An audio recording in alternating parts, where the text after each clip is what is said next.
Good morning. Welcome to CATEX TV. This is a live broadcast from Princeton, New Jersey. Today is Tuesday, December 2nd, 2008. It's 11:30 a.m. Eastern Standard Time in the U.S. It's 4:30 p.m. in London, 12:30 p.m. in Bermuda, and 9:30 a.m. in Mexico City. If you need to reach us during the broadcast, you can phone in toll-free at 1-866-67-CATEX. Overseas, our AOL Instant Mail address is CATEXTV. On this day in history, in 1969, the Boeing 747 jumbo jet ran its first commercial run. It debuted in the United States. Today's birthday, the founder of CATEX, the former insurance commissioner of the state of New Jersey, Samuel F. Fortunato, who is on the board of directors, is 79 years old today. We'll now go to our news. A powerful earthquake struck southeastern Taiwan a few hours ago. There were no immediate reports of casualties or damage. The quake hit at about 3:16 Greenwich Mean Time, about 70 miles north of the city of Taidong. The Taiwanese are claiming that the quake was a 6.0. It's about 130 miles from Taipei. It shook apartment buildings and office buildings in the capital. You may recall that in 1999, a 7.6 quake struck central Taiwan, killing 2,300 people. Also to the south, a 5.9 magnitude earthquake struck off of northern Saipan Island in the Marianas. The quake hit at about 10:31 p.m. local time last night, be 12:31 Greenwich Mean Time today. It was no tsunami alert was immediately issued. Meanwhile, on the economic front, Americans learned something yesterday that they knew already. We've long suspected that we are in the middle of a recession. This time it was empirically proven by data. The National Bureau of Economic Research reports that the most recent peak in economic activity was last December of 2007, and that the expansion leading up to that point had lasted for 73 months, beginning back in 2001. The organization also indicated that payroll employment figures had declined each month since last December. Last week, the Bureau of Economic Analysis had said that the U.S. GDP shrunk by 0.5% in the third quarter. The stock market took a massive hit yesterday. As you know, went down 600 and some odd points. Today, right now, it's up about 200 points. Guy Carpenter is saying that the attacks on Mumbai could represent a loss, an insured loss of up to $600 million in property claims. We have a picture here of the Taj Mahal Hotel, which was obviously fairly hard hit. In a report that the company put out, they note that the sites in the city that were hit included two luxury establishments, one being the Oberoi, the other with Taj Hotel, along with the popular Leopold Cafe, and the railway station, which is nearby, the Shijavi Railroad Station, as well as the Kama Hospital.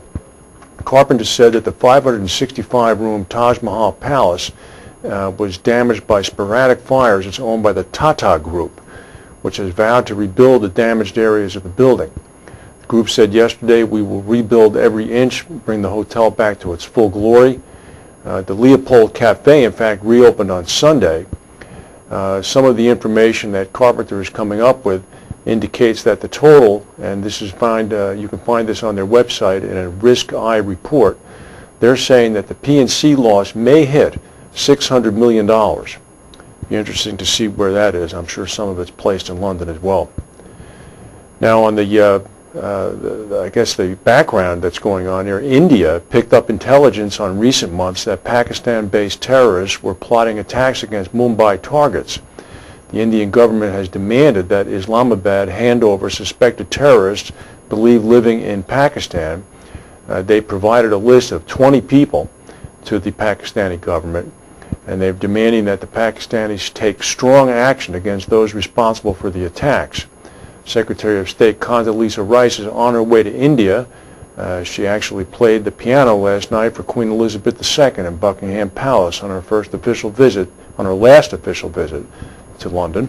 The Indian government faces widespread accusations of intelligence and security failures after suspected Muslim militants carried out a 3-day attack across the financial capital, killing over 170 people. It seems as if the crisis in Thailand may be over. Thailand's Prime Minister resigned this morning. Here he is, Mr. Somchai Wongsuwat. He resigned after weeks of protests that had closed the capital's airport, stranding over 300,000 travelers. Protesters promised to lift their siege. International flights are expected to resume at the end of this week. The resignation of the Prime Minister comes after the nation's constitutional court, the highest court, dissolved Thailand's top 3 ruling parties for electoral fraud dating back to an election in 2007. The Prime Minister, his administration paralyzed, has been forced to govern, as we reported yesterday, from the northern city of Chiang Mai since Wednesday.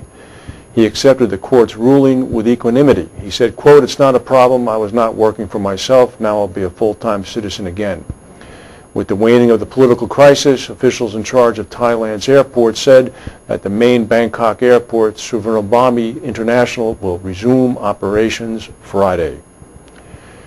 In Zimbabwe, the former Rhodesia, people have been forced to search for water and dig wells in the country's 2 biggest cities, the capital of Harare, which used to be called Salisbury in particular.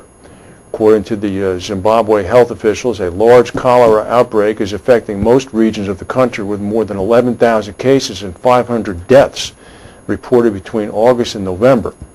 President Robert Mugabe's government cut off water supplies to Harare on Monday in an attempt to stem the spread of the disease. The Zimbabwean National Water Authority has failed to find chemicals to treat the water supply successfully, and as a result, according to the Herald newspaper in Harare, most parts of the city, including the city center, did not get water yesterday. In China, the state news agency says that 11 girls have died of carbon monoxide poisoning at a school in the country's northern Shanxi province after trying to make a fire to heat their room. Xinhua says that 11 students at a secondary school in Yulin City died Monday night after lighting the fire to keep warm. The report did not give the ages of the girls. The provincial governor had arrived to help investigate the case. We reported yesterday about the severe flooding in Venice. If you look at a map, you'll see the Adriatic Sea, and you'll notice that on the eastern coast of the Adriatic Sea is Croatia. Here's the other shoe that's dropped. Several Croatian coastal towns, mainly in the northern Adriatic, were flooded yesterday by rising tides caused by an unusual weather pattern. In Bakar, near the major port of Rijeka, the sea level rose by almost 120 centimeters above average. Such high sea levels caused by a combination of high pressure and strong southern winds haven't been seen since 1929. National television in Croatia broadcast images of cars swamped in the streets of downtown Rijeka, although the government said that the situation is under control. We'll now break for a word from our sponsors and come back with the rest of the news.